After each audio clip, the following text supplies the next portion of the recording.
welcome to the Underpowered podcast, a gaming podcast where we battle our backlog, revealing what is worth your time and money. This is episode number 50. I'm Shelby Stokes, and on the cast today, my trusted co-host, Casey Cool. Hey. Chatman. Hey. And our guests today are the members of the podcast, Nintendo Dads. Please welcome Tim, Jesse, and Marty.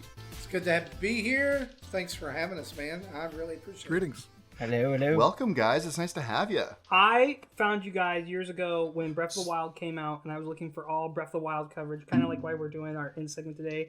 And I started listening to you on that episode, and you guys did a good breakdown of the game, and I got a good feel for you. So tell us, how did your podcast start? Jesse, you want to field that one? Sure. It started off with two Canadians having donuts. Justin and Zach met, online, and they realized, we live by each other. Let's meet up at a Tim Hortons and just chat and see where things go. And then they got the idea, hey, let's do a podcast. But I think we need a third person. And Zach goes, I know a guy, and brought me in because Zach and I used to podcast on a different podcast back when that was a thing, and it's no longer a thing. So it's been the three of us kicked off the show November of 2014. So Wow. And then so November 2020 we celebrated their 6th year 300 episodes, and then over the years we brought on Marty, we brought on Tim, we then lost Zach. But he guessed when he can, and then we brought on Gary Gray, and I think he's in London. He's at least in the UK area, and then he also kind of dropped off. So there's primarily four of us now. Gary had to pop in at 4 a.m, right, to meet our recording time, and so it was way too hard. And he's doing stuff over with Nintendo Village. And for a while, Justin lived in Ireland, so he had the same problem. Oh, there we go. See, we all live in the Pacific Northwest. We all live in the greater Seattle area, so it's kind of nice and easy for us. Nintendo headquarters, and that's the other thing. You guys are unabashed Nintendo lovers, right? So I have to know, is that the only console, or we got other consoles too? I managed to grab a PS5 around Christmas. Oh. And I've always had Nintendo and something else. So as a kid, it was the NES ignited my passion for video games. But then I had a Super Nintendo and a Sega Genesis and TurboGrafx 16, nice. And on and on and on and on, because I was an only child, and you get whatever you want. Yes, I do know. I do know. Okay, so there you go. So you're tracking with me. So, but now, in recent years, it's really been like the main Nintendo home console plus a 3DS, and then my son eventually got a PS4 a few years ago, and now he and I have gone in together to do PS5. He's 14 now, so he can make his own choices. He's on his own path. Well, right. He was like, I will go half in with you, take all the money I would get for birthdays and Christmas. That's if cool. We could just get a PS5. So yeah, I'd like to have an Xbox, but if you listen to the show, I have potato class internet at my house. So anything, I'm at my office right now. Right. So anything involving Game Pass or PS Now, that I can't do it. I can't use any of that. Yeah, and so digital games have to be super hard for you too, then, for downloading? Yeah, it's like Oh, yeah. Yeah, I had to... In fact, I was here tonight from 7 o'clock until 30 minutes before the show because I was trying to download Apex Legends. And everyone is trying to download Apex Legends right now on Switch. It's that big? Jeez. Yeah, it's a 30 gig file. 20. Well, it's 25 on Switch. We round up. It's 30. It's a 30 gig. Feels like the entire Switch, doesn't it? Yeah. If you don't have your SD card. Here's your one game. Yeah. No, it's so crazy because I want to know what type of wizards they have that are smushing all these files for Nintendo. Let's put Witcher 3 on the Nintendo. Bloop. Let's do that. I think it's crazy how that's happening. So, okay, Tim, do you have any other consoles? Yes, I've usually been a Nintendo first, PlayStation second type of guy. So, and there was a time where I could only afford one, and in my younger years, around the PS1, N64 type years, and I actually got the PS1 over the N64 because I had I had friends. That's the better choice. Looking back, you got the better library. Well, I had friends who had the N64, so I figured, I would be able to take advantage of playing N64 games when they, when I was hanging out with them, and then I got the PlayStation, and we would play, games on there, especially when the adapter came out, that little triangular adapter. Yes. Oh yeah. So I don't know, man. Or Casey, the better library, PS1, like bigger library. Yeah. Yeah. Bigger, and I think there's going to be more hitters on there. Tomb Raider, Metal Gear Final Solid, Fantasy 7, obviously. So 7, 8, 9. I was going to say the start of the downfall of Final Fantasy, but that's a I debate don't for another know. day. Some of the most timeless games of all time, though, are on the Nintendo 64. Ocarina of Time, widely regarded the best game ever made. You mean Quest 64? Quest 64? Anybody? Crickets? Okay. I played that. I didn't get far, but I played it. It's bad. all the games I would play on N64 were with friends, so they were all multiplayer games. I didn't get to experience a lot of the single player games, so I knew of Super 64, Mario 64, and at that time I had no interest in it anyways because it looked stupid to me at the time. Wow. I was a 2D Mario guy. It was like, I don't want 3D Mario. I want 2D Mario. What is this crap? Right. So did you go back and play it on the Switch? But yeah, eventually I did. I played the Mario 64 on the DS when that came out and all that kind of stuff. So, and obviously I've warmed up to 3D Mario over the years. So. Playing with only friends, I have to know, Mario Party, how many fist fights with your friends ended in Mario Party? Because I can think of at least 3. Mario Party always ended. I didn't know Mario Party existed. What? Oh, wow. They didn't have Mario Party, and I didn't follow any of the Mario stuff, so it was all GoldenEye, wrestling. Wrestlings were great. Mario Party 1 and 2 came out while I was in college, and so that's when we first discovered the N64 blister, that you would get from putting. Yes, they start selling the glove. Because you had to get the card around the track, or you had to get the cake, or whatever you had to do for that. Whatever it is, yeah. I remember having blisters on my palms as well. Jesse, what about you? Are you Nintendo Solo, or what's your other weapon of choice? I started off with this thing. I don't know if you can see it. Wow. And I still have one. Okay, for our listeners at home. I like how he slowly brought it up in there. Into the view. What can you tell them what you just held? I brought up an Intellivision controller. I have an Intellivision at my desk here because I have it set up with my streaming equipment. I haven't used it in a while, but I have streamed and recorded Intellivision games before. So I started through a VCR. Before, I have it's sitting on top of the VCR. That's how I do the analog to digital conversion. That's awesome. So yeah, I started playing. I started playing pre-NES, and I bought an NES when I was in middle school, and have been Nintendo every console. I regret never buying a Virtual Boy. I had a chance when I was in college, but I had no money at the time. My dad still has our Virtual Boy. So growing up, my dad worked for Nintendo. That's why we live here in Pacific Northwest. I grew up, and he worked for EA. So I still have the Virtual Boy at my parents' house. My son always looks at it and is like, what is that? I'm like, you're not touching that. I do not need you. Because that game, I remember it giving me headaches and having to take breaks. Oh, the Virtual Boy. I've never played one, but I would love to have a chance to do so. And hang on.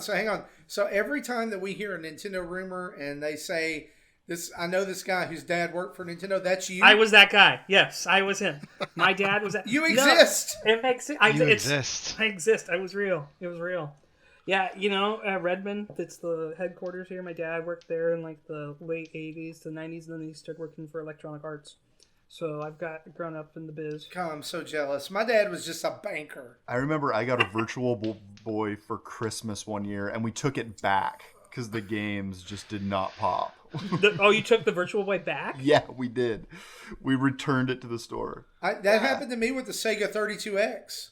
I got a 32X one Christmas, and you had the older one? my Genesis. Oh, the different slot. Yeah, I had the older one, and so it ruined Christmas. But I remember going back and getting I got the X-Men game by Capcom for Super Nintendo, and Tetris and Dr. Mario.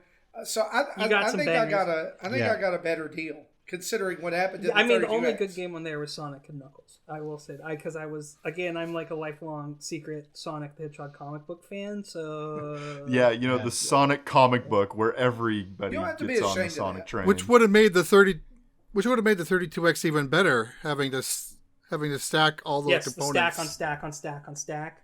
Yeah, the Genesis, the 32X, then the Sonic 3, and then the Knuckles. Or I don't know which The the other way Sega around. CD was the one I was on too. Sometime I'll tell you guys the story.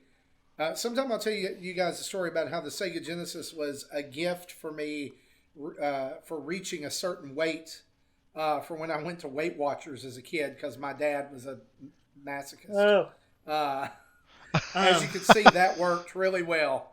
Do you like the movie Heavyweights? Do you relate to that at all? Because I was a big kid too, and Heavyweights is one of my all-time favorites. So Yeah. okay, Yeah. yes, all right. It was like I remember how I had a drawing that I posted on the fridge of Sonic the Hedgehog and a set of stairs, and each stair was a pound. And so when I got down the steps, I got my Sega Genesis. There you go.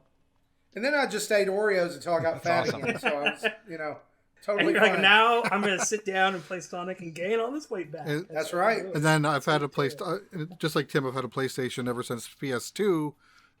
Up until modern day, I have a PS5, and I also was able to get an Xbox Series X, my first Xbox ever. So they're both set up on my big TV.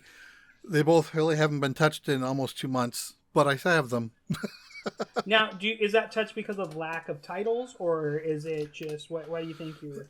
Lack of titles, the things that interest me. I'm waiting for certain games to maybe come out on Game Pass for me to grab. Like I know Hades was a big topic of discussion in our Discord when it came out, but I don't like roguelikes, so I'm like I will be willing to pay $0 for this, but I'm not willing to pay $30 for it. Shelby, would you like to take the floor? Yeah, I mean, so I'm writing up a review for Hades right now, and if you're not a run-based guy, I don't know if it's going to win you over. Like, it's probably one of the best one of those I've ever played, but that's not really... Yeah, I've heard that this has the chance of converting you, but it isn't guaranteed, which is why I'm willing to pay $0 for it. So Jesse, see, for you, I think that Rogue Heroes would have a better chance of converting you than Hades. And I did play the demo of that. It's basically roguelike Link Yeah, to the or Past. 4 swords. It's 4 swords, right? Basically, with job classes. Yeah, but I mean, like, there's some stuff in there that, like, I'm like, they just lifted that from Link to the Past, like the graphics and sounds and I stuff. was looking But at that. it also has this really cool town building ActRaiser type thing going on. Oh, okay. So it's really neat. ActRaiser, that's one of my favorites. Oh, I love ActRaiser. I did play the demo to that and got to the bottom level of the dungeon and got stuck. Anyway, there's so far one game I did purchase on the Xbox. It was this poker game that I was like really interested in and been following for almost a year since before its release, and also knowing it's supposed to be coming to the Switch, and it's kind of not good. So I haven't. So there's just way too many bots, and the bots are way too unpredictable. Like I have seen 2 bots bluff each other to a 50,000 chip pot. I'm like, I'm out. No. You got to ride that good time, dude. What are you talking I am about? not You got to playing be like, this. all right, let's go. I'm most interested in the PS5 just for the controller. I really want to see that haptic feedback in Astro's Playroom. Looks like kind of a unique. It's really cool. That's what I keep hearing. What are you guys playing right now? Besides, we're talking Apex. Tim downloaded it. Marty downloaded it. What else are you guys playing? Well, I talked about Rogue Heroes, and that's really I'm sinking a lot of time into that. Because I'm trying to get to a point where my skill level, and the improvements that I'm able to buy and keep matches the difficulty that I can't even beat the first dungeon. It's really difficult, but they reward you pretty often. So the grind is not as bad as you would think it is. Like the whole thing is you go into the dungeon, you defeat monsters, they give you coins, but they also give you gems, and the gems then are used to unlock different buildings in town that you can then use other gems to level up, or like yourself, like you get more health, or you can unlock permanent weapons, because when you go into the dungeon the first time, like you get all these weapons, like, oh, it's a bow, oh, it's a bomb bag, oh, it's this, but they're all made out of glass. And it tells you these will all shatter when you die. So you can unlock all these permanent upgrades and then upgrade that building to get even more. And the whole time there's just this, it's incentivizes the grind, right?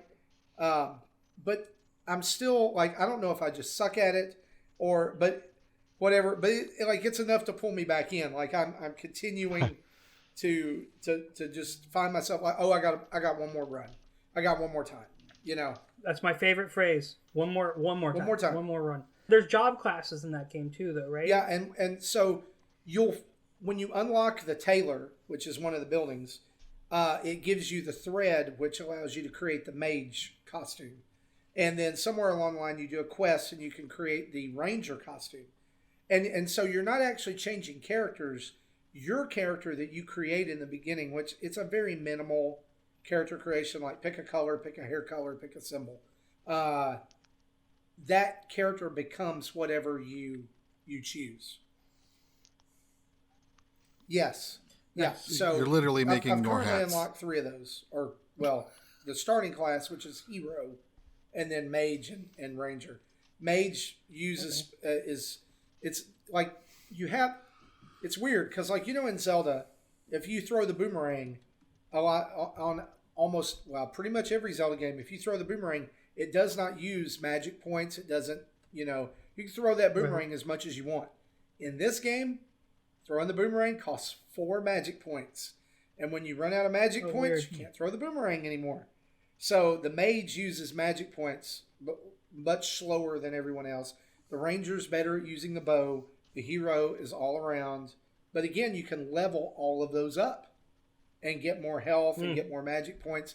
And all of that is wrapped in a really pretty nice presentation. And so it sounds like, to me, each job class might be beneficial for depending on how your playstyle or your run. Yeah, and another thing too, like you That's get cool. to the dungeon, eventually you can, like when you make it to floor 2, if you have enough gems, you can unlock a permanent door that takes you to level 2 first. But like I keep finding that I want to start on level 1, even if I'm going to die, like which I do by the time usually I'm in level 3. But that allows me to build up more gems instead of skipping ahead and not having the glass items, not having some of the things I would otherwise have. And to me, that makes the run not as profitable. And that's my problem with roguelikes is I love them. They're one of my favorite types of games, but I always want to start from the first floor, even if I unlock the skip, because I want to accumulate all the consumables. Like I want to, it's kind of like Enter the Gungeon. Why skip down to level 3 or 4 when I could get all these other cool guns and have tons of ammo? There's a balance you have to find that you haven't found yet. Enter the Gungeon, because that makes me shudder. That game's way too hard. Oh, it's fantastic. Yeah, I just shuddered too. That game's way too hard for me. It's a good game. It's just way too hard for me. I've never beat it, but with any of the characters. But I would play still today, play the crap out of it. It's too hard. Too hard. Hard pass. It's just too hard. That sounds like a fun, Marty. I'm putting that in my There should be a demo. I know there's a demo on Switch, so you could see if test the temperature, see if it's for you. I will, definitely will. I've been eyeing it. Tim, what about you? What are you playing? So I'm the guy on the team that likes to dabble in everything. So I play a little bit of everything, and there's games that I really like that I'll dabble in and end up I'll want to finish it, but then I'll get into something else and then end up not finishing that other game. So my backlog has grown. Man, are you me? That is me. So, but whenever there is a game I want to finish, I finish it. So Squirrel. it's like I'm trying to think of the last game that what was, but I've been playing a lot of games with my son too. So a lot of the multiplayer type games and we've been playing some Mario 3D World together and Bowser's Fury. I finally got a second copy of that, and so he's been playing that on his own now. So, but How old's your boy? he's 12. He's gonna be 13, so I better say that. Yeah. He's gonna be I know, 13. right? It's hard. He's a teenager now. Right. I've been playing with my soon-to-be 6-year-old, and What's your take on 3D World? So we had it on the Wii U, so it was a lot of fun Same. for the family to play at that time. But I never played it by myself because I was always, because it was on the TV, and even though we could play it on, on the separate screen, it just didn't seem as easy. So, but I really enjoyed 3D Land. So 3D Land was my favorite on the 3DS. So That was cool. I really enjoyed that, and I wanted to play 3D World, but never got around to it until this one. So I did buy it for the Switch, and we've been playing it. And Bowser's Fury, I've been playing first more so because I've been diving into that and loving that version of the game. So. I know. I want a whole game of that, not just the mini. That's my complaint of it. Bowser's. I was explaining it last week. It's a open world, but the levels. It's like what they did was they took all the levels that you walk to and just put it on one map, and you can swim to the levels and experience those levels, and it's really well done. But if they can get the team that did Breath of the Wild and make a map that big of just random Mario levels, that game would blow people's mind. Maybe that's where they go with it. Who knows what they're doing with this idea, So Just a little thing here I didn't realize. This past weekend they had the Maximus Cup on Tetris 99.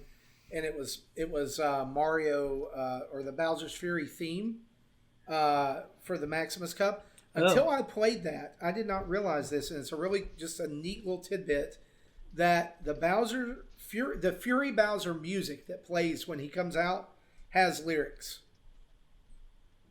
Yeah. Oh, really? I can't find them, but you can clearly cool. hear lyrics. And there's YouTube videos you go search out. There's 4 different versions of that theme. It evolves over time as you get more cat shines and as he gets more powerful. There's a difference to that theme, but there's words, and it's rocking. I mean, just by itself, just sitting there playing Tetris, I was like, this theme is way better than it has any right to. All I heard playing it was my son, "Dad, jump, Dad!" I couldn't hear the music. It was more like he's Bowser Jr. and I'm Mario in that scenario. How far have you beaten 3D World yet, Tim? No, not yet. No, because again, I've been jumping in. That game is probably the game I jump into most to try to beat. But then I've been playing some multiplayer with my son, a lot of different games there. We've been trying to focus on Trine. So that's been a lot of fun to play. We go in and try to beat a level, and then we get out and do something else like Boomerang Foo. That's another one of our favorites to play. What is Boomerang Foo? Because that sounds Boomerang awesome. Foo is a bunch of fruit essentially that runs around, or not just fruit, but it's like a coffee mug and sushi and bananas and you run around with a boomerang, and it's a multiplayer game, and you're trying to cut each other in half essentially with your boomerang. Okay. And then you get boosts to your boomerang, so you can get multi-boomerang, fire boomerang, ice boomerang, and you can load up on that and stack it. But does it cost magic points to use? No, it does not. No magic points. No. But it is multiplayer, local couch multiplayer. So okay, that's cool. I like a good couch multiplayer. I'm doing the bonus worlds for 3D World right now, and I'm done with the main story. I'm writing a preview. They're so hard. Yeah. I don't remember them being that hard back in 2014.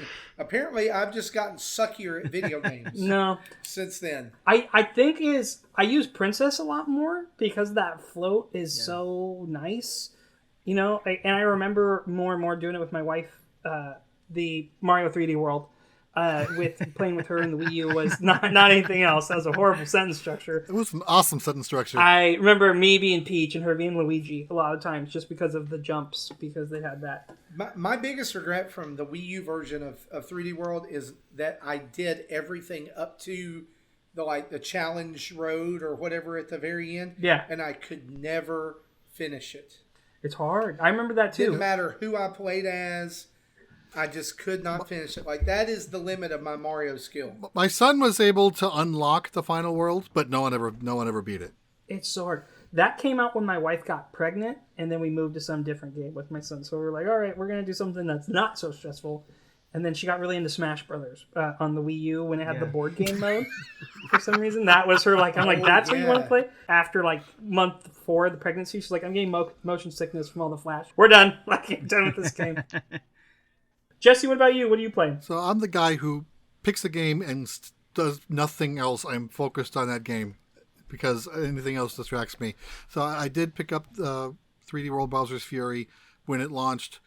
I jumped right into Bowser's Fury first because I knew another game was coming. I'll get to that in a minute. So I 100% Bowser's Fury.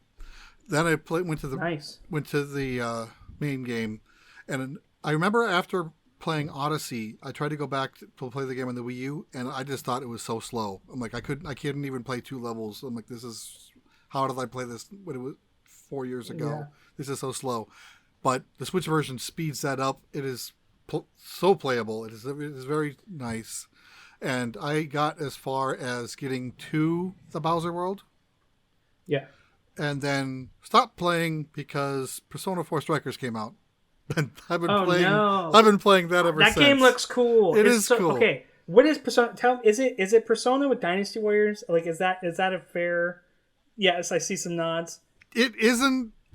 It's not. Yes, but it isn't. It isn't like Hyrule Warriors where there's 500 enemies at a time. It's a little bit toned down. It's probably closer to Kingdom Hearts type of play. So the combat is generally focused on a smaller number of enemies. There could be 20 or 30, but there won't be 500. And there's a boss. That's a good analogy. I like that. It's a good analogy. The Kingdom Hearts style one. Yeah. That's it's not necessarily it's not chapter based like Hyrule Warriors was. This is just pretty much one ongoing story.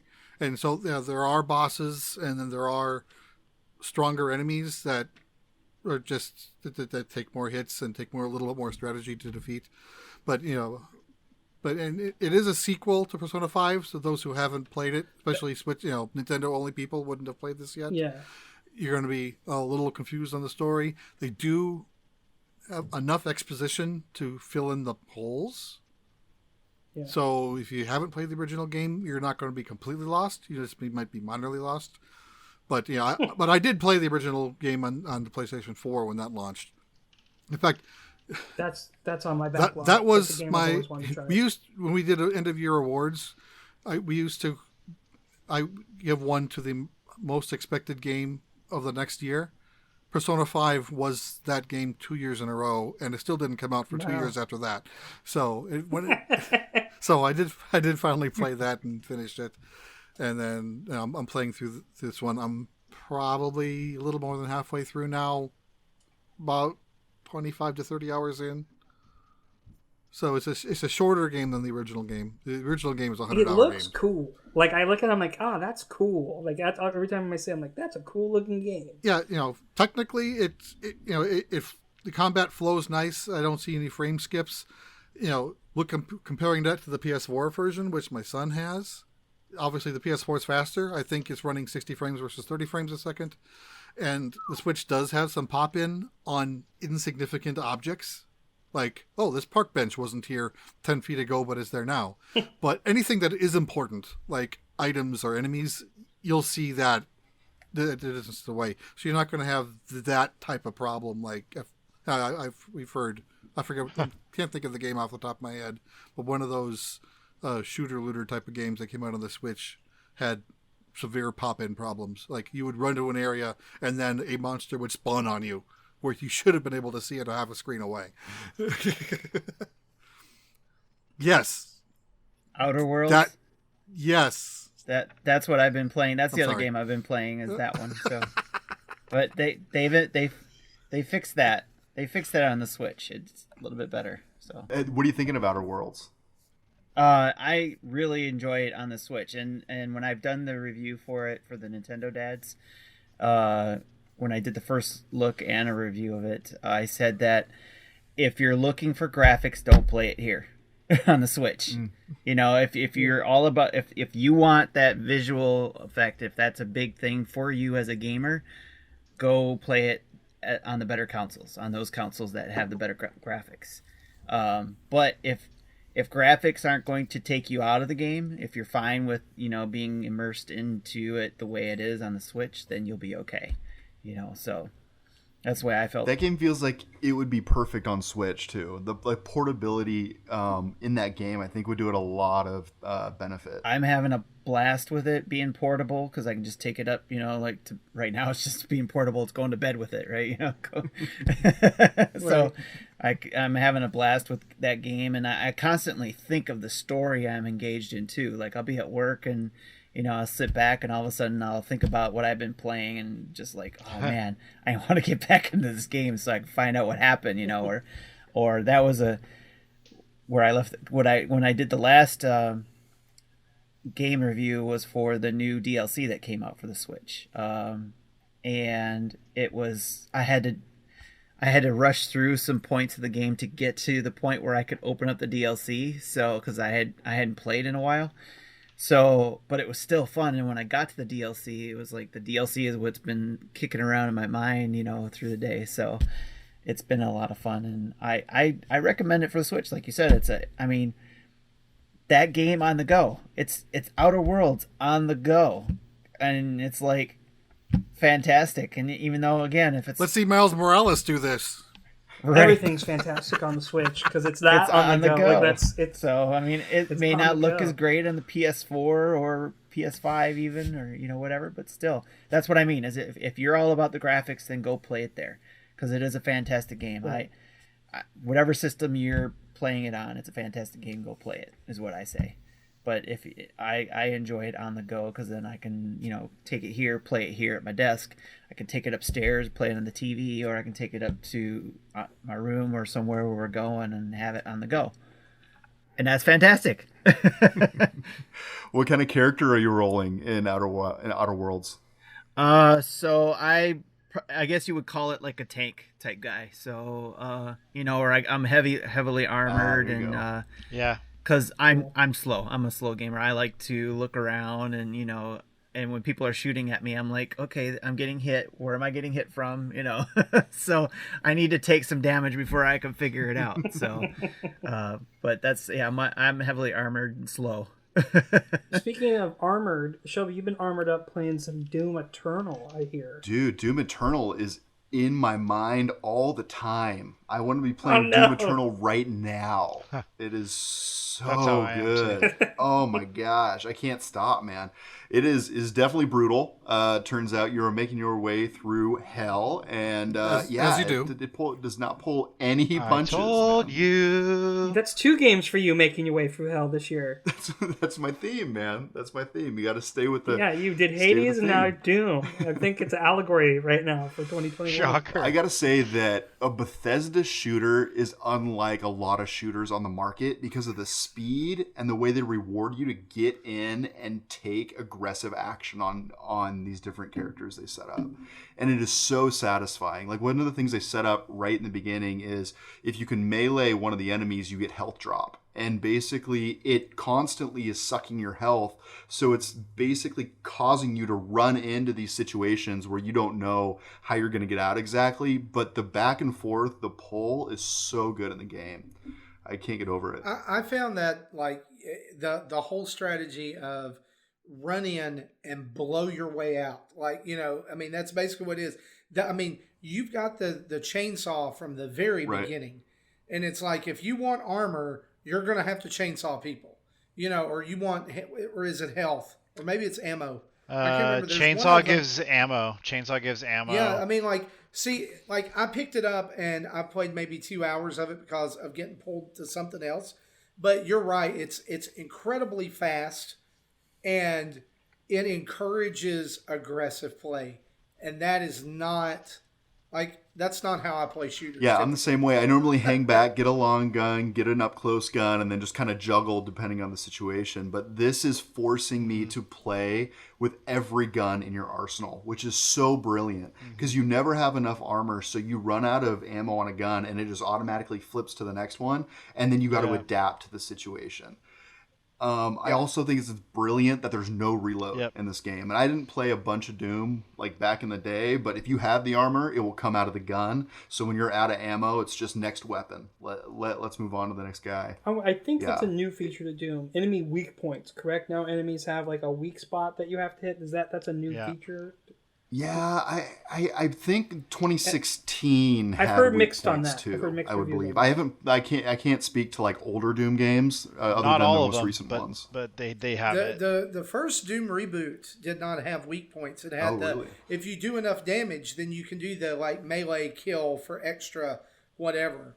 They'd flash and you come up and do the kill. But this one actually like the spider brain things, like have a gun on top of them and like you're supposed to kill that first. Yeah. Mm-hmm. You blow that up and then that sounds unpleasant. increases the damage, or it will get them to the state that you melee kill them. And Chappie's kind of said this on past casts, but it really feels like an action-based puzzle game because you see some of these enemies and you're like, okay, I need a certain weapon to counter this enemy, and you have to find ammo for that weapon or just work around that enemy until you get that new ammo drop. And I just can't get over how fluid the motion is, and it's just speed, speed, speed. You need to always be going, always need to be moving. I will say, comparing this one to 2016, I felt like the overall story arc was a little bit more surprising in 2016, and they seem to push in that same direction, so it doesn't have the same surprise that 2016 title did, but I still think it's good. Like, he's just a meathead. Your character is a meathead, and he goes in and just makes ridiculous statements about stuff that would never work in the real world, and it really works, I think. It's the bro game, for sure. Yeah. Always has been. So what are you playing on, Shelby? Xbox. Yeah, and X Series. Yeah. Nice. Well, I'm glad you're enjoying that. It's been a change of pace because I know, like, the last few games, you're like, this, like, to hear that you're thinking about it all the time, that's a good thing. Power This fantasy. is very different than Pokemon, I will tell you. Yes. What. Yes. I know. I had him do a Nuzlocke in Pokemon, and it kind of ruined the experience for him, kind of didn't. He was like, but something that I'm ready to experience is a new Nintendo as we move into our news story. The big one. It leaked this week. For the past week, Samsung, Nintendo, some sketches went out of the fabled Nintendo Pro. I think it's time. I don't know how you guys feel about getting a new Nintendo or a new Switch Pro, I should say. And Eurogamer reported this. The big thing is it's reported to have a 720p screen. And I know on the internet people were losing their minds about that the new screen would be only a 720p. And I'm in the camp like, oh, okay, that's cool. Because can any of you tell the difference between 1080 and 720p on a 720 screen? Yeah, I think it's probably 1% of that that can. Yeah, because what's the original Switch? 6.5, 6.25 at the smallest. So it's still, I think someone said in terms of area, it's like 24% larger, but still, that's less than an inch. It is not that much larger. And I'm a developer. I'm a programmer by profession, and it's 5.5. 5.5. I thought that was for the light. Oh, that's the Switch Lite. That's the Switch Lite. Sorry, that's the Lite. Wow, dude! Don't step in the ring with the Nintendads and start correcting numbers. Sorry. Especially one who likes statistics. 5.5. Anyway, so as I can understand, 6.2. That's what it is. Okay, so I said about a 6.25. Yeah, you're right. So as a developer, I can understand why Nintendo wouldn't put a 1080p screen in handheld, because the game has to know, am I in handheld mode or am I in docked mode, to do different logic, different processing. And if it has to now differentiate between 4 modes, that's probably more than it could handle. So still, handheld is 720p regardless of where you are, if this is true.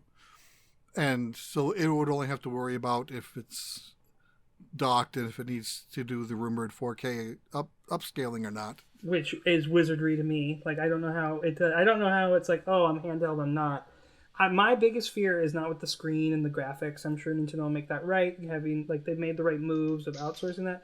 My fear is that I'm going to have to rebuy old games, because Nintendo has always done that to me, and there's going to be now a Switch Pro library. I'm hoping they'll keep the online library, or your digital files will be able to move over. Because we've all been burnt by the Virtual Console, right? The Virtual Console left a bad taste in my mouth. It made me sad, because that was a lot of good potential, and I don't think they would for this, but I do think if this is their move now, they're always going to be a console/handheld, Are we always going to have one ecosystem, or are they going to change ecosystems again on us? That's my fear. I think they're at a point right now where changing an ecosystem is death.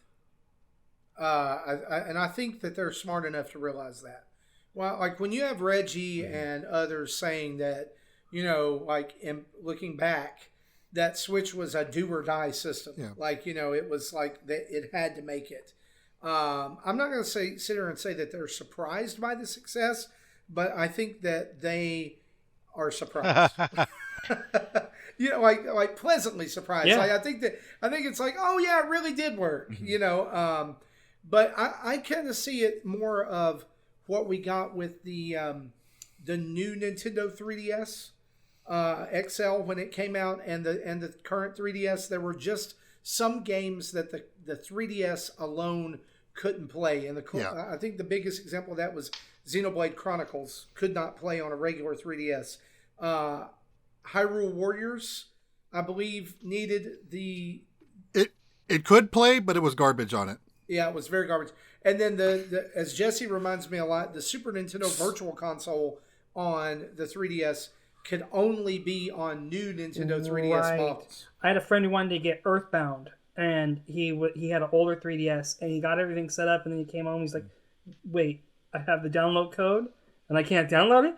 Oh, yeah. He was mad. He was really mad. I think that what was that strategy game with like Will Wheaton, Abe Lincoln? Codename Steam. Yeah, that one is another one where it could be playable on the older 3DS, but it was really designed for the new one. Yeah. So the rumors that we're hearing is more along the lines of Nintendo first party titles will continue to support both the Switch Pro or the Super Nintendo Switch, whatever you want to call it. I like that. For the next 2 years. So like you would get Mario Odyssey 2 and it would play on both. It may chug a little bit on the old Switch, but it would really shine on the Switch Pro. After 2 years, that would be discontinued. But where the discrepancy would be is the reports that, or rumors, really, they're not really reports, the rumors that are swirling that third-party exclusives are planned for the Switch Pro that would not work on the regular Switch. Which, if you think about it, makes a lot of sense. Yeah. And it is an incentive to upgrade for people like me who have a household of 4 Switches. Well, I think what we're realizing with the Switch is like people want these games portably. You know what I mean? Like Outer Worlds we just talked about today. Like I would go back and play that if I had it in a portable form. Being able to take those games on the road would be really nice. So in that new Switch model, if it comes out, people are going to want to put newer titles on that platform, which is where I see the third-party angle coming in and being a really smart step for them. Yeah, and I think that one of the biggest complaints about the Switch, as it stands right now, is the cards that the games They don't use. Taste as good as I've heard. That not a lot of developers are... right, they're not vanilla. No, that they're not using the higher capacity cards a lot. Like The Witcher, we saw them use a higher capacity 32 gigabyte card. We saw very, very rarely, I think, do we see devs do that. I think that this is going to open the doorway for that to have to happen for these games. I think, especially if they want to support what might be 4K. Right. And on top of that, the NVIDIA DLSS being on the new NVIDIA Shield and Switch being based off the Shield framework, I think it just lends more credence to the fact this is coming. But I still think that there could be a possibility. There could be a possibility that there is a version of this that is home console only. Because we've done the Switch that's not playable on the TV and is handheld only. But what about the Switch that's playable only on the TV? I would like to see that. And the games are the Switch. The games are the Switch part, not the actual console. Yeah, switch your game into the console. I gotcha. Yeah. I feel like they're missing where their success is if they go that way, right? I mean, I think that there's so much benefit to having these games portable. It makes it the DS machine. Like, you could play a lot of those Nintendo... you can't play Nintendo exclusives anywhere else, but a lot of the games that I have on that Switch console are ports from computer games that I never got into because I don't have a machine to run it. So maybe I'm just not the demo they're looking at, but I really think the reason I love my Switch so much is I can download these games that were on PC years ago and get them handheld. Something that we don't have access to a lot of is their data, because a lot of people can opt in for the data, and when you're part of the data, they know how many people are playing handheld, how many people are doing docked, and all that kind of stuff. So based on that, I think is why we got the Lite, because a lot more people were playing handheld than docked, and the reason why I disagree with them doing a home-only console. So I wouldn't knock it if they did it, but I think because of the data, I think more speaks to people playing it handheld than it does playing it docked. If they did do that, that just means I get a point for my prediction. Sure, absolutely.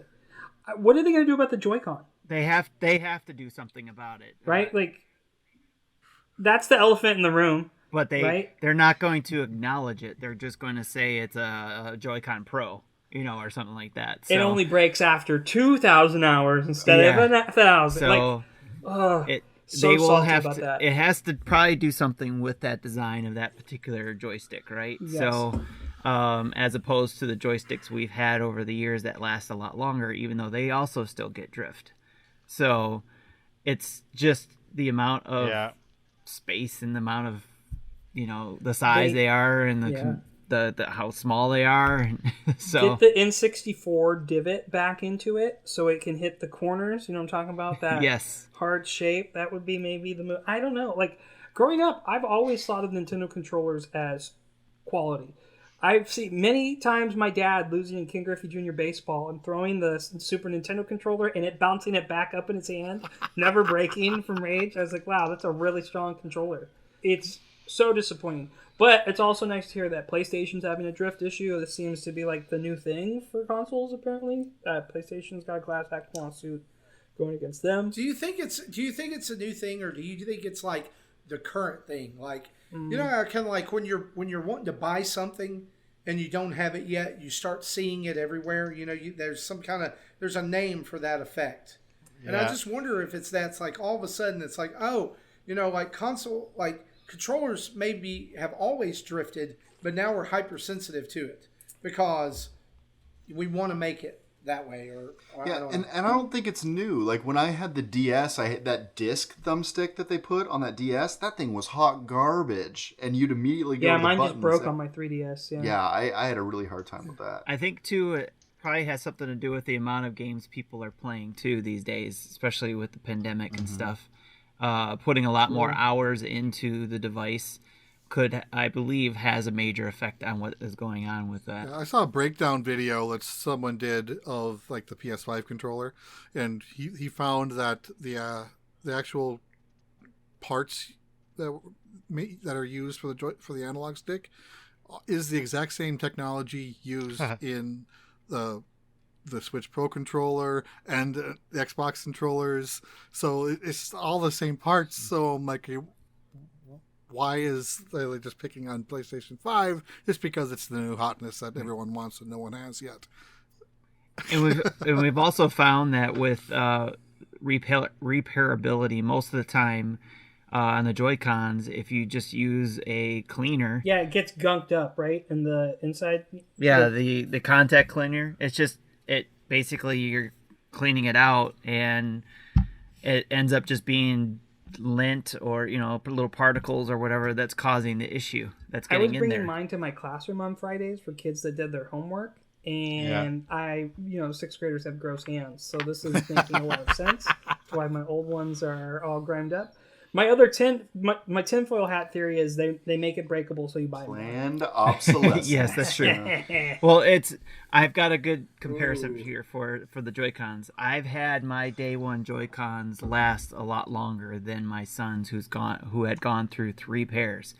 Why is that? Because he eats around his Switch. He doesn't wash his hands as often. He's a teenage or a preteen boy. So he's gross. When the Switch launched, he was almost 9. Yes. So and with mine, I've had mine for a very long time before it wasn't the drift that made it stop working. It was something else, like the Bluetooth stopped connecting or whatever. So. And I'm going to end up probably sending those back. Tim, I'll say this: like between my son and I, we both have regular Switches. We have 7 pair of Joy-Cons in our house. That's 14 Joy-Cons. I just did the contact cleaner trick on all of them, and it works wonders. I'm doing that. I had done the compressed air. I appreciate your I appreciate your proper pluraling of Joy-Con. Thank you. Yeah. Because it's surprising how many people don't do that. Use a cleaner and the air can, yes. Do not use a Q-tip. Yeah, all you got to do is take that toothpick or a knife, the tip of a knife, raise that little umbrella on the bottom of the Joy-Con stick, and blow some contact cleaner in there. Press it down a few times. Roll around like you were doing the calibration. Mario Party. We go back to that. Then you can use an air can to help dry it out. Yep, exactly. As John from Dad's After Dark says, you just do it like a nipple. Oh, okay. Right. Like when your wife's lactating and has to feed. We're all dads. We've all seen it. It's not. Yes. No, I get it. Well, I think that's going to move us to our final segment. Change the subject. We all are dads. And I found your show years ago through Zelda, and I knew you guys. I was like, all right, these guys love Nintendo like I do. And it's always a hot topic. We do something called the Hot List, where we've done something like we named our top 5 chips. And I want to reference this. Bugles hit us up afterwards. They blew our spot up on Twitter. So Bugles might have moved up in our ranking. I think they need to after that fact. Bugles are solid chips. Yeah, I see. We went with Juanitas because I have to salsa. Ask. I'm sorry. I have to ask because I listened to that episode. I wrote down the 5 things that you guys went down. So I have to ask, and I'm sorry if I'm derailing your show here, but I love it. Go for it. Is Bugles really a chip? I don't view that as a chip, and I don't think this should be on the list. I don't think it's a chip. It's not a cracker. But it's not a cracker, right? I mean, it's a snack. It's a puff. I get it. Are you saying because it's 3-dimensional? It is a corn flavored chip, and that is how it. No, it's a corn flavored chip. They call it a corn flavored snack. They don't call it a chip. Amazon says a corn flavored chip bag. So maybe I don't know. Amazon, but when I went to Nabisco or whatever, when I looked it up, they said snack. Look at that. It is. It does. And on their Wikipedia, Bugles are a corn snack. Yes. Oh my God, this debate.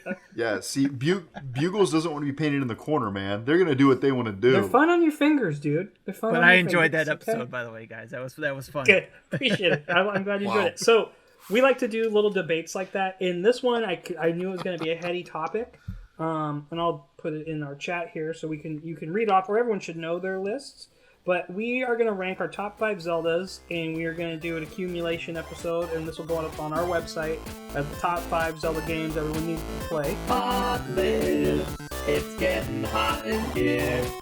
Who would like to go and start with theirs first? I think let's go 5 to 1. I'd like to hear it in reverse order. Who wants to take the plunge? Okay. So yeah, I normally my favorite Zelda game is whichever one I'm playing at that time, because even the worst Zelda game is not a bad game. Correct. I think there's anyway. So I took the list of all the Zelda games and sorted it in real time. I don't have that list anymore, so I don't have the full list. I just kept the top 5.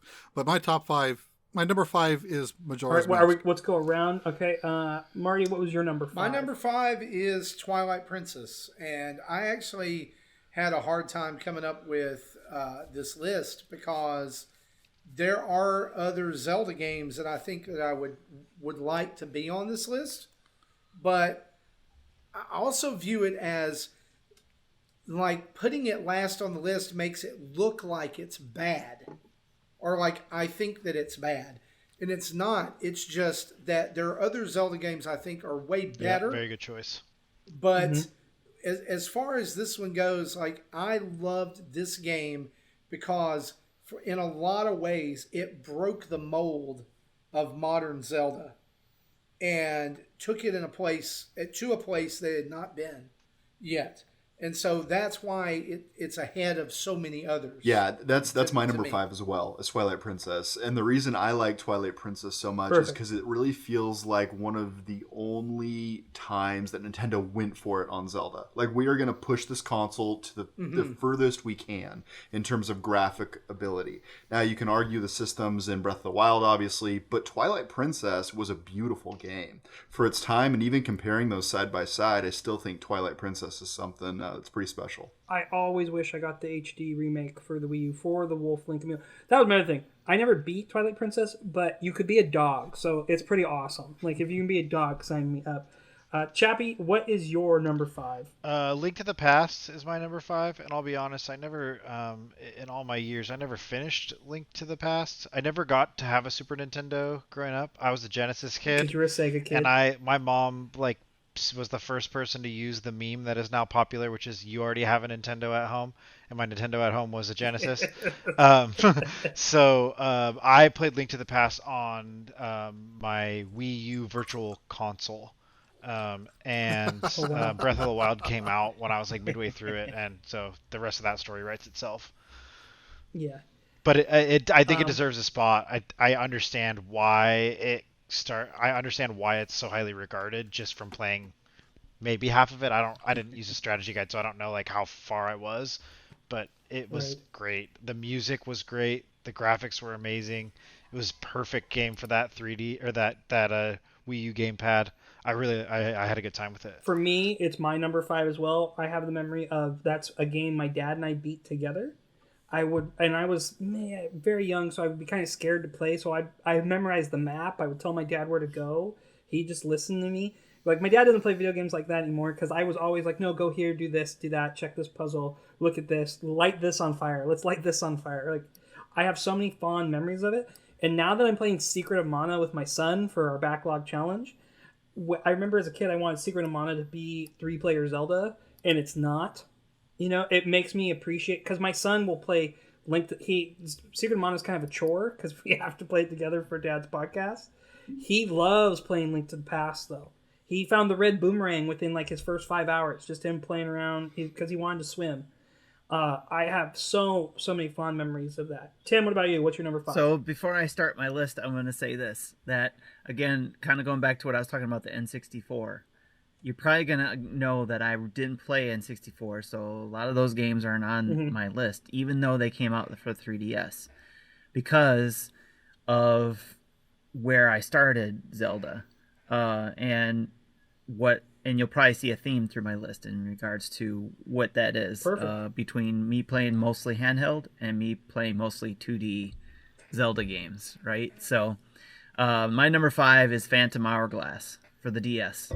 So this was a hard list to come up with, and I did kind of like what Jesse did. I just started throwing out names of the games I played, and then I sorted them in the order that I felt like would represent my Zelda list, I guess. So, but Phantom Hourglass was my favorite because of it used the DS in a lot of the things that it did that blew my mind, you know. So I really enjoyed what it did, and even though they could have been, it may felt gimmicky to some people, to me it was like, heck yeah, do all those things, you know, pull out all the stops for what the DS do. Yes. And speaking of, you know, doing that, it's like one of the things I remember was being, you know, I couldn't figure out for the life of me what to do on the map until it was like I put it to sleep or something, and then came back and was like, oh my gosh, it just transferred it from the bottom screen to the top screen. That was awesome. Yeah. And that rewards you with that chime, doesn't it? That was one of the things that's so creative. That's a great moment. That game. So that's why it's my number 5. We're going to do it snake draft style because I know Chappie's a snake draft fan. So, Tim, you're number 4. All right. My number 4 is Minish Cap on the GBA.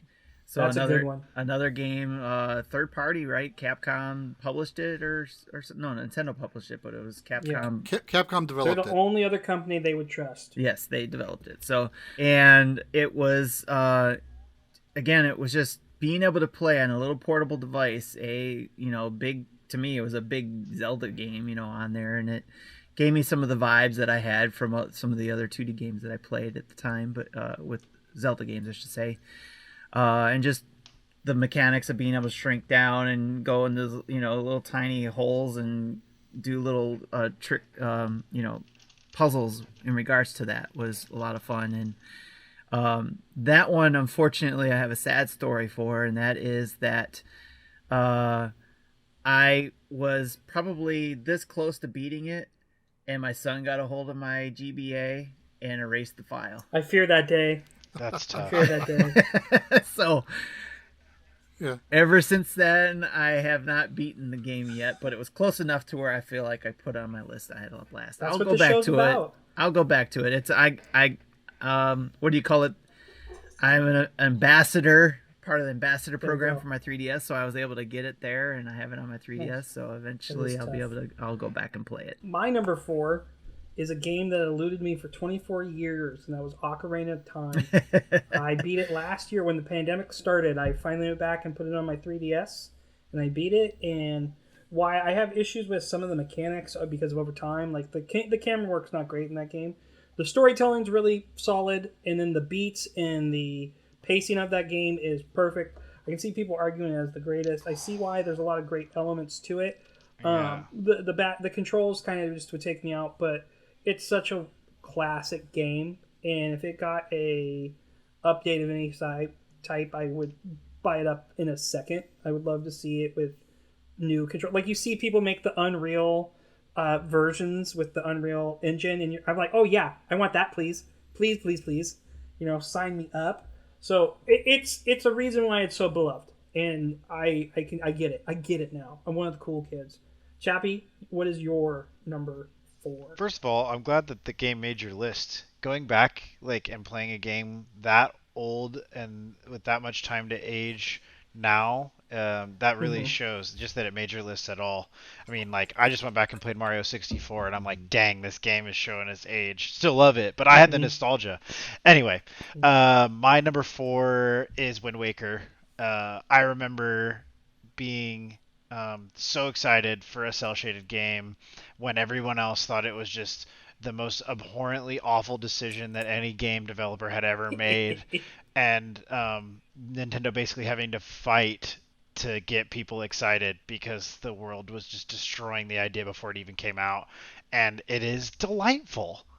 It's funny and lighthearted and cute and just an amazing adventure story. It was perfect for me at the time, and it probably still would be now. Excellent. Shelby, your number 4? My number 4 is Majora's Mask. I know that we kind of already talked about it a little bit.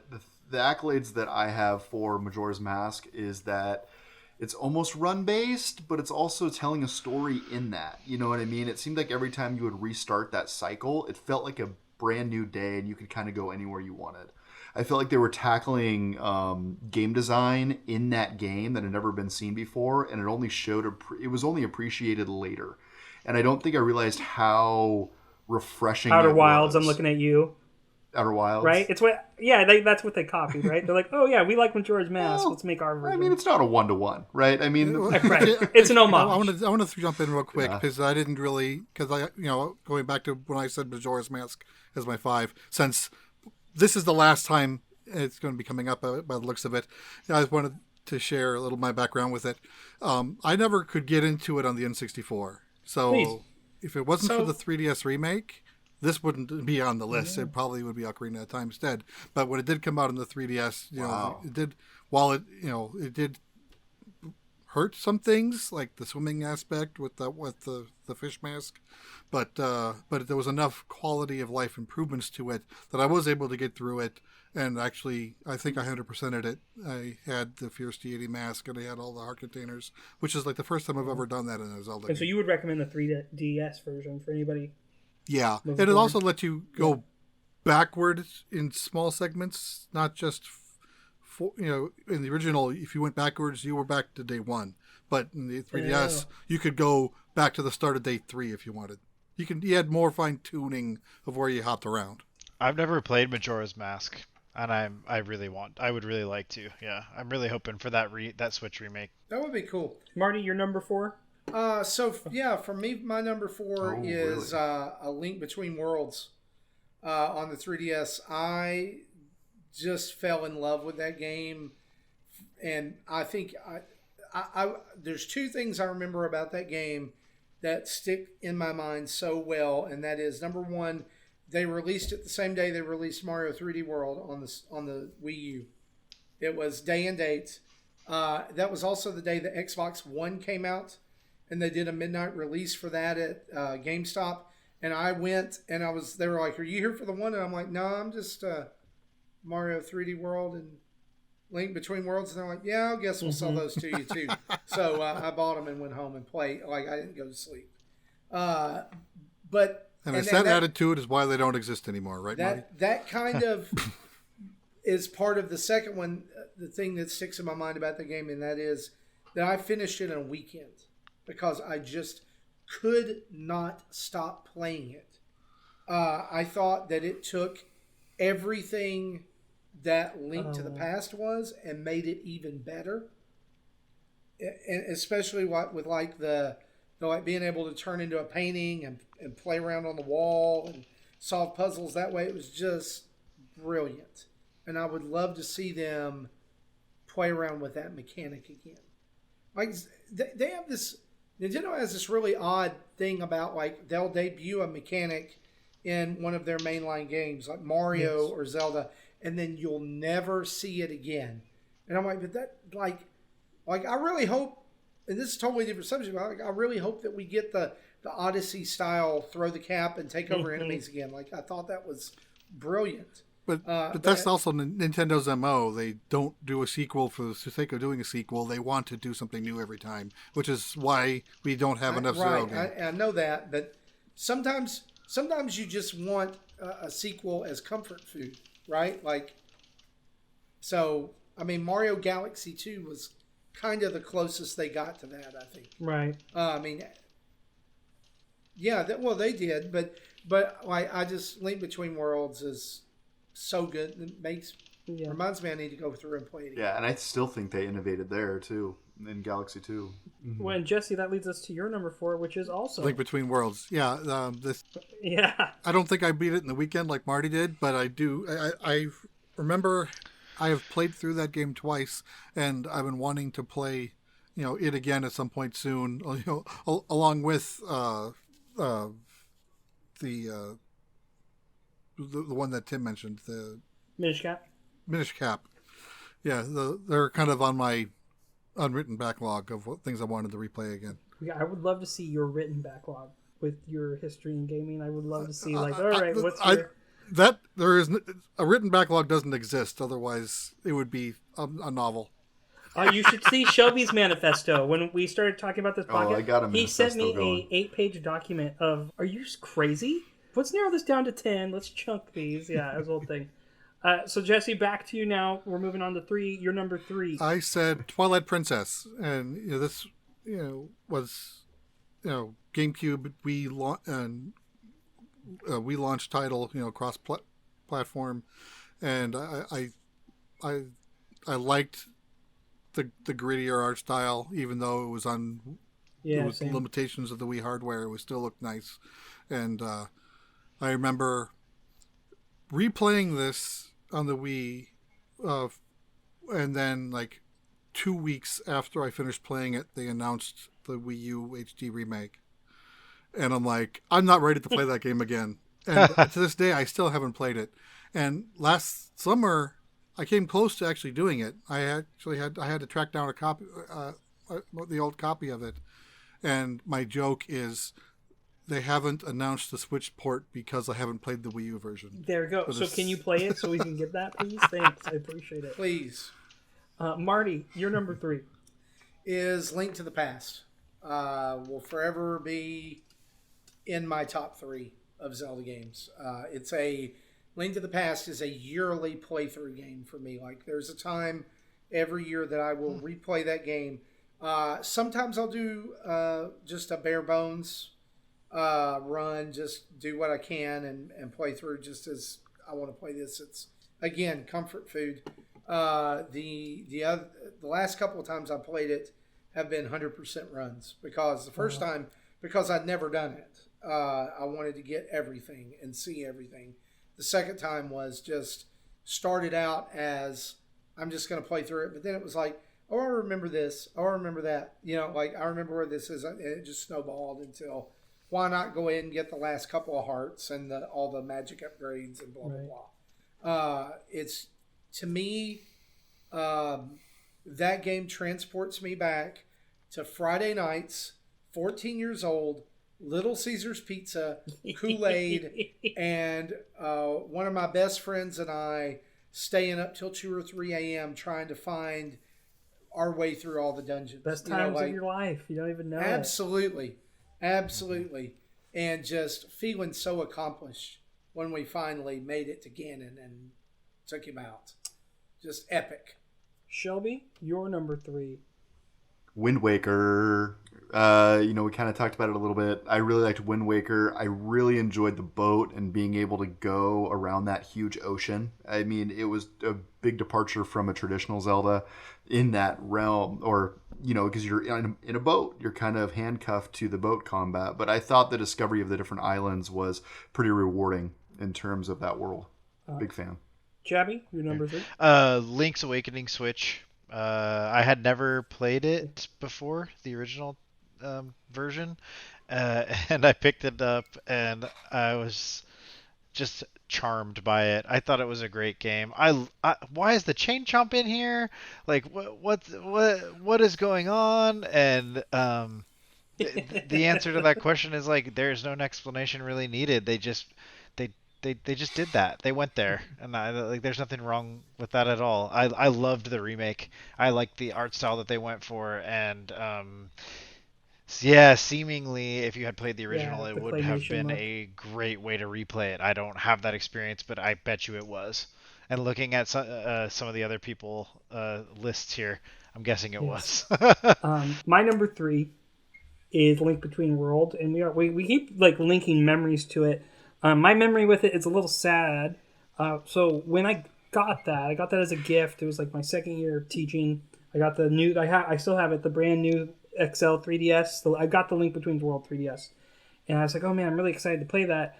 And it was Christmas Eve, and then that night, my grandmother fell and hit her head really bad. She had to get emergency brain surgery. She was 80 at the time, and because I lived close to my grandmother, I spent many nights in the hospital while she was recovering from her brain surgery, to being the member that watched her and, not worrying. It was a nice escape from worrying about my grandma, and she fought through and was fine. That story has a better ending, but that game being so tight and you could go and adventure in any way, it was a good moment to go there. And I remember telling her what I was doing and talking about it, and she would kind of make sounds or do things that.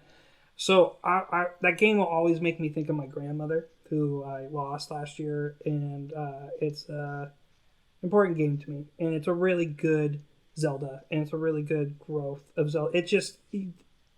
It's awesome game, and everyone needs to play. Yeah, and I would agree. That's my number 2 on my list. This was one of my first experiences playing a 2D Mario top down. 2D Mario. 2D Mario, top-down Zelda, right? Yeah. This was my first experience kind of really jumping into a world like that. If you look at my list, it's the majority of the 3D titles, because that's where I found love for Zelda titles. So this was the first time that I was like, oh, this is really good. I should consider going back and playing it. Playing some of those older ones. Have I? No. But this one was just absolutely phenomenal. The music was off the chain, like Marty said earlier. Being able to form into the wall and walk around was brilliant. And I see that Tim also has that in his number 2 spot. No, Justin has that in his number 2. Tim does too. A lot of people have it in their number 2 spot. But Tim, what's your number 3 spot? So my number 3 spot is probably going to shock some people, probably your listeners, and maybe even my own crew here. But I put down Breath of the Wild for the Switch as my number 3 Zelda game. Because, again, I wasn't big into the 3D Zeldas. I am more of a fan of the 2D or top-down version of Zeldas. For sure. But to me, out of the 3D ones that I've dabbled in or tried to play or whatever, Breath of the Wild is to me the best 3D Zelda game for me. And I still go back to it. I never beat it. I still go into it and still, it's huge world, so I'm still, trying to, I go in and I'm like, okay, I'm going to concentrate on getting to this, to the, what was it? The 4 different monsters or whatever. But, I got one of them knocked out and I'm like, okay, I'm going to go to the next one. And then I get lost in the world, going to find stuff. And, but that's the thing. That's the beauty of it. Everybody can play it their own way. And that's what I love about Breath of the Wild is that I can go in, keep, chipping away at it.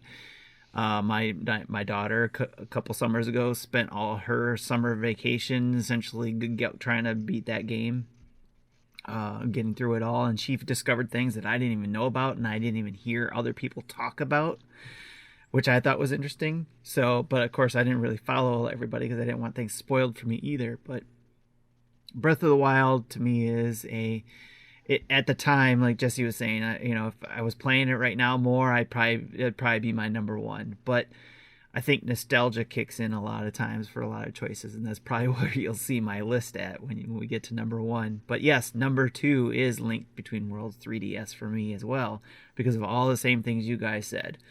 But also where it comes from too, I think is why it's number 2 on my list.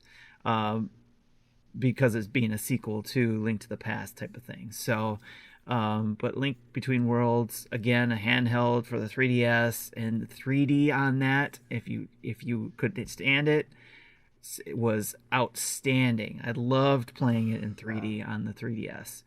And it was a lot of fun to play, and that was a game I focused on.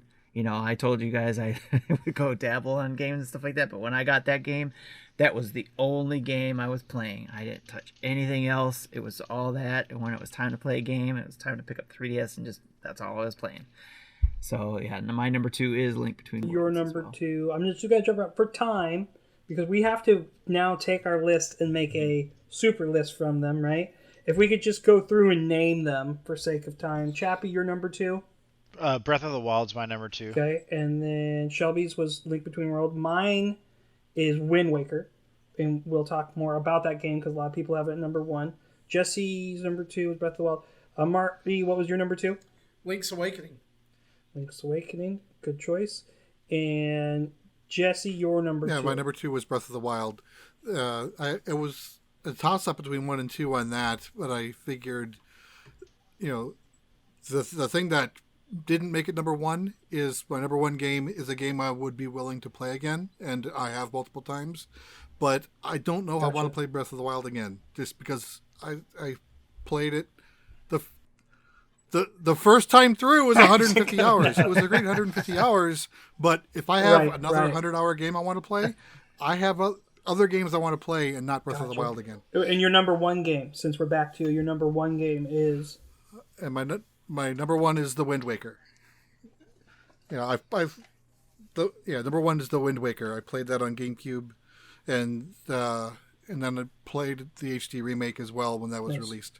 I remember the night that released, I had to work, so I had the theme song. When midnight hit, I had the game downloaded and running, and I had that opening theme song playing for an hour and a half while I was working. Just torturing yourself, like I can go play it. Marty, you're number 1. Wind Waker. It's just so good. So good. Shelby, Ocarina of Time. Chappie, Same. mine is Breath of the Wild. I'm the outlier. And Tim, Mine, probably because of nostalgia, Link to the Past. Because that was my first game that I ever beat that's a great reason. as a kid. Yeah, that'll do. Now- That'll do it.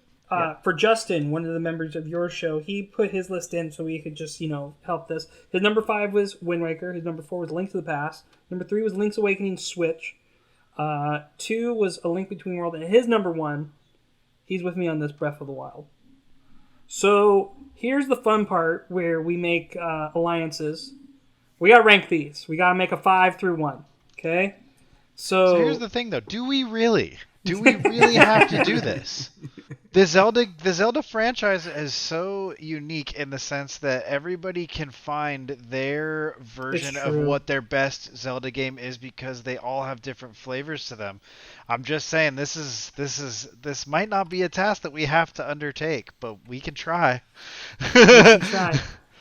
I mean, you're never going to mean- convince Tim to say, for example, that one of the 3D titles is better than Link to the Past. He's never going to budge on that. A top 5 may Sure. be I've challenging. I've known him enough. for Yeah. 1 hour now, 2 hours, close to 2 hours, and I know that he's not going to budge on that. This is true. I guess the easy thing to do, if we want to call it a night, is just post this list, and people can go and play what they want to play. Because I agree. I think Wind Waker was my number one for a long time. Wind Waker is a beautiful game.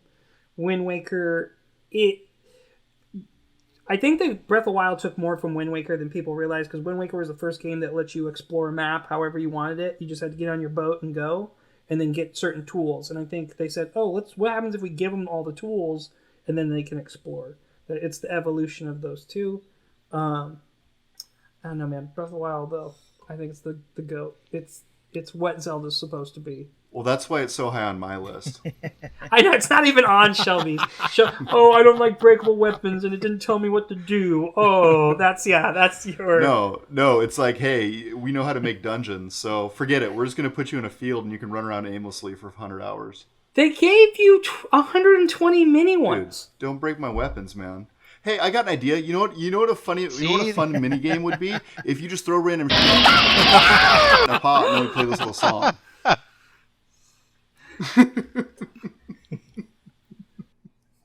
This is true. Yes, it is. Yeah. I know. No, I didn't.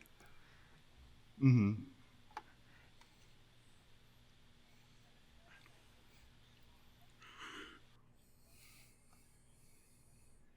$35.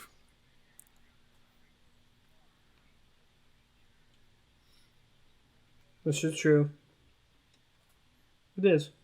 So I think this will be the first 6-person list that we're going to post up there. I think that might be it, because I think we could be here for 10 hours. We're going to have to rent more server space to put this up. I hope that's okay, Casey. May I make a suggestion? If you're going to tell your listeners to play something, give them the option to play one 3D one and one 2D one. Oh, there we go. Well, I think Link Between Worlds, the argument's been made for that, for the 3D one, if you're going to play any... Or 2D one. I that would be my pick. What about you Link guys? Between Worlds is the one that was mentioned the most times. Yeah. 6 out of the 7 of us. Yeah, I think that's it. And then for the 3D one, I think Wind Waker's mentioned the most. Link's Awakening got 3 votes if you count the different versions, right? Or is there I'm gonna pull my knife out on Link's Awakening really quick. It shouldn't have been $60 on the Switch because it's a Game Boy game, and as much as they did with the graphics, they didn't do enough with the story and the gameplay. Yeah. I love the Dungeons creator, and it makes me want a Zelda Dungeon Maker game, like a Mario Maker. I've been saying that for a long time, but it would be fun. I'd play it all the time. I would take over my life. I think Link's Awakening would be a great way for someone who's never gotten into or tried the 2D ones to like get their feet wet in the 2D Zelda atmosphere, and that might make you want to play some, because like I know it made me want to go play some of the other ones. And it's only like 12 hours. Yeah, right. Like, okay, I can see why people like these 2D Zeldas. Like that. Yeah. That's kind of what it did for me. And it's not super long. It's not a big time commitment. Yeah. Well, I think that's it for the night, gentlemen. I think we can wrap this up.